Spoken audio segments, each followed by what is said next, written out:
তিনি জামাত ইসলামের বিজয় চান না, বাংলাদেশের 18 কোটি মানুষের বিজয় চান। এবং ডক্টর শফিকুর রহমান বলেছেন জামাত ইসলামের অন্তর্গত বাংলাদেশের যারা প্রার্থীরা আছে তারা বিজয়ী হয়ে আশা করে আপনাদের তারা শাসক হবেন না, তারা আপনাদের সেবক হবেন।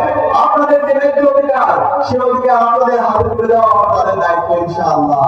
আমরা কথা দিচ্ছি ইনশাআল্লাহ বাংলাদেশের গত ৫৫ বছরের সকল সমস্যাকে আমরা দূর করে ডক্টর শফিকুর রহমানের নেতৃত্বে আগামী যে বাংলাদেশ হবে সেই বাংলাদেশ হবে সুখী সমৃদ্ধ বাংলাদেশ ইনশাআল্লাহ। এই নির্বাচনে আমরা একই সাথে আরেকটা বক্তব্য শেষ করতে গণভোট কি গণভোট সেই গণভোটে আমরা কি দিব?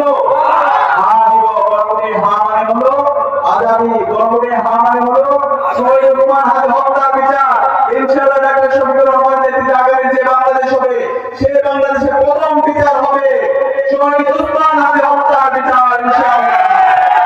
শহীদ ওসমান হাদি আমাদেরকে যে লড়াই শিখে গেছে, ভারতীয় আধিপত্যবাদের বিরুদ্ধে লড়াই চালিয়ে যাওয়া, আগ্রাসনের বিরুদ্ধে লড়াই চালিয়ে যাওয়া, আল্লামা কালাম সাহেব আমাদেরকে যে লড়াই শিখে গেছে সেই লড়াই আমরা চালিয়ে যাবো ইনশাআল্লাহ।